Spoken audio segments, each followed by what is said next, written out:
हम लोग देखते हैं कि यहाँ पर क्या क्या बातें लिखी गई हैं। We have seen that reproductive processes give rise to new individuals that are similar but subtle different. तो हम लोगों ने क्या पढ़ा है, हम लोगों ने ये पढ़ा है कि जब रिप्रोडक्शन होता है तो न्यू इंडिविजुअल्स बनते हैं जो कि अपने माता पिता के समतुल्य होते हैं, लेकिन वो सटल डिफरेंट होते हैं। सटल का मतलब क्या हो गया, सूक्ष्म रूप से कुछ न कुछ उनमें अंतर जरूर पाया जाता है। We have discussed how some amount of variation is produced even during asexual reproduction।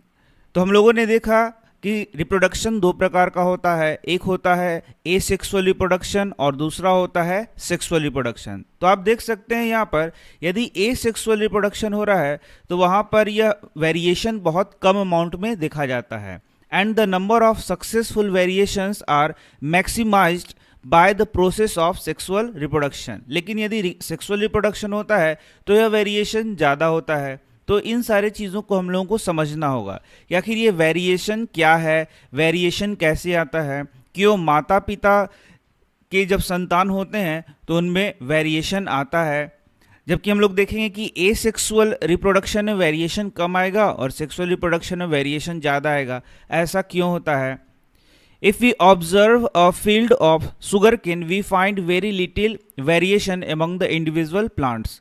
तो आप देखेंगे कि जो सुगर केन है उसमें एसेक्सुअल रिप्रोडक्शन हो रहा है और यहाँ पर यदि एसेक्सुअल रिप्रोडक्शन होगा तो यहाँ पर वेरिएशन क्या आएगा, बहुत कम आता है। But in a number of animals including human beings which reproduce sexually quite distinct variations are visual एवं डिफरेंट इंडिविजुअल। लेकिन आप देखेंगे कि जब सेक्सुअल रिप्रोडक्शन होगा तो यहाँ पर वेरिएशन ज़्यादा आएगा। तो यहाँ तो दो बातें आपने सीखी कि एसेक्सुअल में वेरिएशन कम आता है और सेक्सुअल रिप्रोडक्शन में वेरिएशन ज़्यादा आता है। Quite distinct variation are visible among different individuals. In this chapter, we shall be studying the mechanism by which variations are created and inherited। तो इस चैप्टर में आप देखें कि ये वेरिएशन कैसे आता है, ये वेरिएशन आखिर पैदा कैसे होता है, कैसे क्रिएट होता है और ये इनहेरिट कैसे होता है, मतलब माता पिता से उनके संतान में कैसे जाता है। The long term consequences of the accumulation of variations are also an interesting point to be considered। अब ये जो वेरिएशन है एक जनरेशन से दूसरे जनरेशन में, दूसरे से तीसरे, तीसरे से चौथे, इस प्रकार से जब ये ट्रैवल करेगा वेरिएशन, तो इस वेरिएशन का जब एक्यूमुलेशन होगा मतलब जमा होगा तो उससे क्या होगा, ये सारी बातें हम लोग को इस चैप्टर में पढ़नी है। तो अभी हम लोगों ने वेरिएशन के बारे में देखा कि वेरिएशन कुछ चीज़ होता है, लेकिन ये वेरिएशन क्या है और ये कैसे आता है। तो वेरिएशन का सिंपल जब आप मीनिंग समझेंगे तो आप समझेंगे अंतर। जब दो चीज़ों में कुछ अंतर हो तो हम लोग क्या बोलेंगे, वेरिएशन हो रहा है। तो हम लोग देखेंगे कि माता पिता से उनके संतान अलग होते हैं, मतलब उसमें कुछ वेरिएशन आता है, कुछ अंतर होता है। तो ऐसा क्यों होता है? यह वेरिएशन हम लोगों ने देखा कि एसेक्सुअल रिप्रोडक्शन में बहुत ज़्यादा होता है, एसेक्सुअल रिप्रोडक्शन में कम होता है, जबकि सेक्सुअल रिप्रोडक्शन में ये वेरिएशन ज़्यादा होता है। तो ऐसा क्यों होता है? तो इन सब बातों को जानने के लिए हम लोग एकदम बेसिक से शुरू करेंगे और सबसे पहले हम लोग देखेंगे एक सेल का स्ट्रक्चर। तो हम लोगों ने देखा सेल दो प्रकार का होता है, एक होता है यूकैरियोटिक सेल और एक क्या होता है, प्रोकैरियोटिक सेल। तो आप देखेंगे कि यूकैरियोटिक सेल में क्या होता है, सेल, और सेल में क्या होता है, न्यूक्लियस, और न्यूक्लियस में क्या पाया जाता है, क्रोमोसोम्स। जबकि आप देखेंगे कि प्रोकैरियोटिक सेल में सिर्फ क्या होता है, सेल और उसके अंदर डायरेक्ट क्रोमोसोम्स पाए जाते हैं। तो हम लोग सिर्फ यूकैरियोटिक को लेके चल रहे हैं, प्रोकैरियोटिक भी उसी प्रकार से आप समझ लेंगे। तो जब हम लोग सेल का स्टडी करते हैं तो हम लोग पाते हैं कि सेल है, सेल में क्या होता है, न्यूक्लियस, और न्यूक्लियस में क्या होता है, क्रोमोसोम। आप सभी जानते हैं कि हमारा पूरा बॉडी किस चीज़ से बना हुआ है, सेल से बना हुआ है। और सेल में हम लोगों ने क्या पढ़ रहे हैं हम लोग, न्यूक्लियस होता है और न्यूक्लियस में क्या होता है, क्रोमोसोम। ये यूकैरियोट्स का मैं पढ़ा रहा हूँ।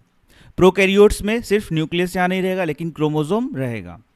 तो आखिर ये क्रोमोसोम क्या है, इसका क्या सिग्निफिकेंस है, यही हम लोग को समझना है। तो आप देखेंगे यहाँ पर कि ये जो क्रोमोसोम है इसका जो संख्या है सभी ऑर्गेनिज्म में, जो अलग अलग प्रकार के ऑर्गेनिज्म है उनमें फिक्स होता है। जैसे मैं कुछ नंबर आपको बता देता हूँ। तो यहाँ पर आप एक चार्ट देख सकते हैं कि जितने भी ऑर्गेनिज्म हैं उनमें क्रोमोसोम का नंबर क्या होता है, फिक्स होता है। जैसे कि मैन है, उसमें क्या हो गया 46 है, मंकी है उसमें क्या हो गया 48 है, रैबिट 44, फ्रॉग। इस प्रकार से आप देखेंगे कि पी है, पी मतलब मटर में कितना होता है 14 होता है, पोटैटो है उसमें 48 होता है, कॉर्न है उसमें क्या होगा 20 होगा।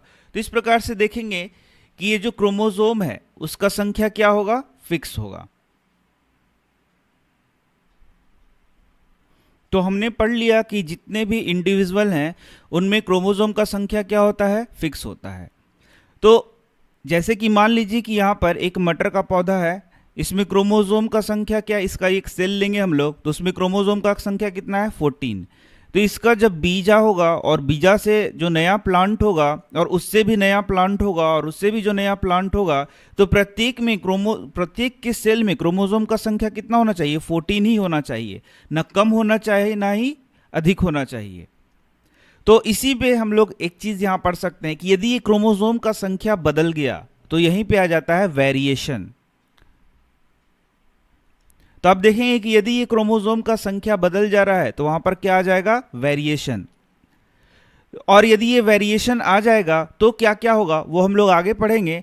लेकिन अभी एक स्टेप मैंने आपको बताया कि यहां पर क्रोमोसोम का संख्या नहीं बदलना चाहिए। तो आखिर वह कौन सा प्रोसेस है जिससे क्रोमोसोम का संख्या हम लोग नहीं बदलने देते हैं, या फिर बोलेंगे कि उसको एक फिक्स स्टेट में रखते हैं। किसी ऑर्गेनिज्म का क्रोमोसोम 46 है तो उसके चाइल्ड में भी क्रोमोसोम्स का संख्या क्या होना चाहिए 46, उसके चाइल्ड में भी कितना होना चाहिए 46 ही होना चाहिए। तो यह मेंटेन कैसे होता है, तो ये मेंटेन होता है सेल डिवीजन से। तो आइए देखते हैं कि सेल डिवीजन किस प्रकार से क्रोमोसोम के संख्या को मेंटेन करके रखता है। यदि हम लोग ह्यूमन का एग्जाम्पल लें तो मैं आपको एग्जाम्पल बता रहा हूं। सेल डिवीजन क्या है, तो यदि जो प्री एग्जिस्टिंग सेल है उससे नए सेल का जब फॉर्मेशन होता है तो उसे हम लोग क्या बोलते हैं, सेल डिवीजन। कहने का क्या मतलब है कि आपके बॉडी में ग्रोथ हो रहा है, आप पहले छोटे थे और आप अब क्या हो रहे हैं, बड़े हो रहे हैं, धीरे धीरे और बड़े हो जाएंगे। तो इसका मतलब क्या है, इसका मतलब है कि आपके शरीर में सेल का संख्या बढ़ रहा है। और ये सेल का संख्या कैसे बढ़ता है, तो यह सेल डिवीजन के द्वारा बढ़ता है। यदि सेल डिवीजन ना हो तो आपकी अंगुलियां जो बढ़ रही हैं वो कभी नहीं बढ़ेंगी, क्योंकि आप में ग्रोथ नहीं होगा। तो हम लोग को देखना है कि ये सेल डिवीजन कितने प्रकार का होता है, कैसे कैसे होता है, तो पूरा डिटेल आपको जानना होगा, तभी ये चैप्टर आप अच्छे प्रकार से समझ पाएंगे। तो जैसा कि हम लोग देख रहे हैं सेल डिवीजन, तो एक सेल यहाँ पर है, मान लीजिए इसी से कितने सेल का फॉर्मेशन हो रहा है, 2 सेल का फॉर्मेशन हो रहा है। तो एक सेल से कितना सेल बन रहा है, 2 सेल मान लीजिए। तो यहां पर आप देखें कि यहां पर जो क्रोमोसोम है वो भी इन दोनों सेल में आना चाहिए। तो वो क्रोमोसोम यहां पर जब आएगा तो दोनों में मान लीजिए 46 क्रोमोसोम है इसमें, तो इसमें भी कितना आना चाहिए 46, और इसमें भी कितना आना चाहिए 46 क्रोमोसोम आना चाहिए। अब इससे मान लीजिए 2 अलग सेल बनता है तो इसमें भी क्रोमोसोम कितना आना चाहिए 46 आना चाहिए, और इसमें भी क्रोमोसोम क्या आना चाहिए 46 ही आना चाहिए। क्योंकि मैंने बता दिया कि आपके शरीर में स्पर्म और ओवा को जो छोड़ के बाकी जितने भी सेल हैं उसमें कितने क्रोमोसोम है, 46 ही क्रोमोसोम है। तो ये जो क्रोमोसोम का संख्या हमेशा बराबर होना चाहिए, वह कौन फिक्स करेगा, तो वह सेल डिवीजन ही फिक्स करेगा। तो इस प्रकार का सेल डिवीजन जहां पर क्रोमोसोम का संख्या क्या हो रहा है, एक समान हो रहा है, उसे हम लोग कहते हैं माइटोसिस। Mitosis cell division. तो आप देखेंगे हमारे बॉडी में जो ग्रोथ हो रहा है, हमारे बॉडी में अलग अलग सेल का फॉर्मेशन हो रहा है स्पर्म और ओवा को छोड़ के, तो उसमें क्रोमोसोम का संख्या क्या होता है, हमेशा एक समान रहता है, ना ही यह बढ़ रहा है ना ही यह घट रहा है। लेकिन मान लीजिए कि क्या हो, यदि ये 46 से क्या हो जाए 47 हो जाए, तो यहां पर हम लोग क्या बोलेंगे कि वेरिएशन आ गया है। तो अब एक और सेल डिवीजन हम लोग को पढ़ना है। तो सेल डिवीजन हो गया 2 प्रकार का, एक होता है माइटोसिस और दूसरा क्या होता है मियोसिस। तो अब आपको अच्छा प्रकार से समझ में आएगा कि माइटोसिस सेल डिवीजन क्या है और मियोसिस सेल डिवीजन क्या है। तो हमारे पूरे बॉडी में स्पर्म बनने के समय और ओवा बनने के समय उसको छोड़ के जितना भी सेल डिवीजन हो रहा है वह क्या हो रहा है, माइटोसिस। और स्पर्म का बनना या फिर ओवा का बनना, ओवा फीमेल में और स्पर्म मेल में, यह किसके द्वारा हो रहा है? मियोसिस। तो यहाँ पर क्रोमोसोम का संख्या क्या हो जाता है? आधा, 23 और 23। अब आप सोचेंगे कि ये 23 और 23 क्यों हो गया? क्योंकि जब सेक्सुअल रिप्रोडक्शन होगा तो वापस 23 और 23 मिलकर कितना होना होगा? 46 होना होगा। तो इस प्रकार से देख सकते हैं, यदि आप सेल डिवीजन नहीं जानते हैं तो ये क्रोमोसोम के बारे में समझना आपके लिए थोड़ा मुश्किल होगा।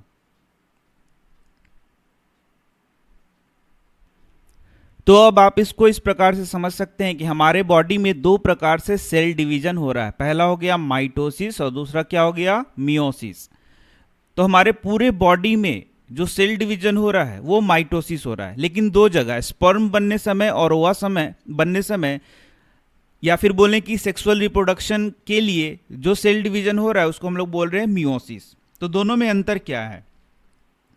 तो आपको जो समझना है अंतर, पहला अंतर यह समझना है कि माइटोसिस में हमारा जो बॉडी में ग्रोथ हो रहा है उसमें जो सेल डिवीजन हो रहा है वो क्या हो रहा है? माइटोसिस। और यहां पर क्रोमोसोम्स का संख्या नहीं बदल रहा है, मतलब जो नए सेल बन रहे हैं उसमें क्रोमोसोम्स का संख्या नहीं बदल रहा है। जैसे कि मान लीजिए हमारे बॉडी में 46 क्रोमोसोम है, तो सेल डिवीजन के बाद जो नया सेल बना उसमें भी क्रोमोसोम क्या होगा? 46 और 46।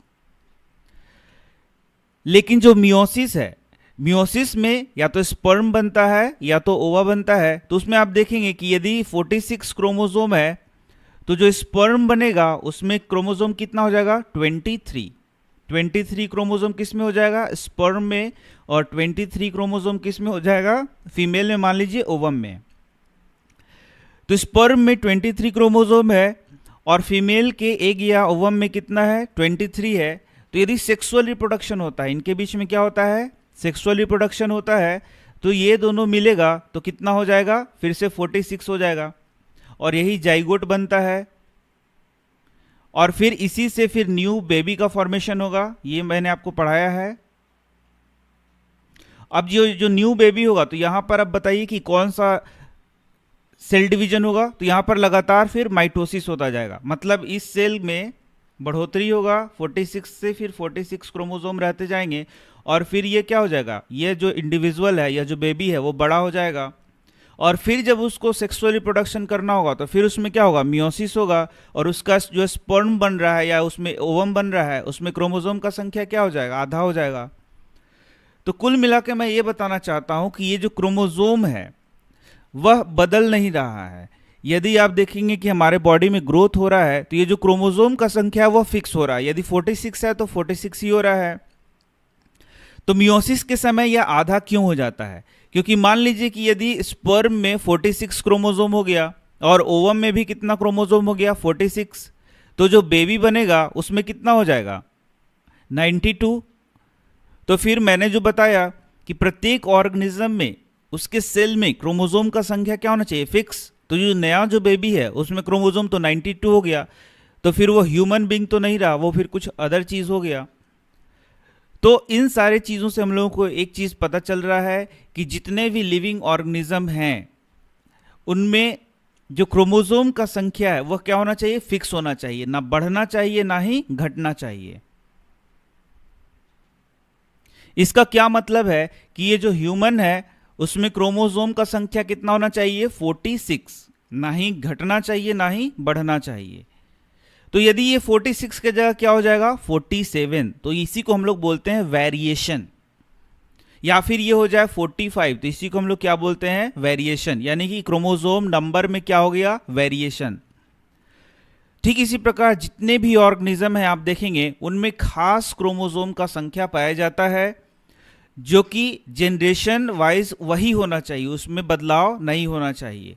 कहने का यह मतलब है कि लाखों साल पहले यदि कोई ह्यूमन था तो उसके सेल में क्रोमोसोम का कितना संख्या था? 46। और आज जो ह्यूमन है उसमें भी कितना है? 46 ही है। ये बदलना नहीं चाहिए। लेकिन क्या होगा जब ये क्रोमोसोम बदल जाएगा? या तो 47 हो जाएगा या तो क्या हो जाएगा? 45 होगा। तो हम लोग बोलेंगे उसके बॉडी में वेरिएशन आ जाएगा और फिर उसकी बॉडी में बहुत सारे चेंजेस हो जाएंगे। तो ये सारा चीज़ हम लोग को इस चैप्टर में पढ़ना है। हर चीज़ को आपको बारीकी से समझना होगा।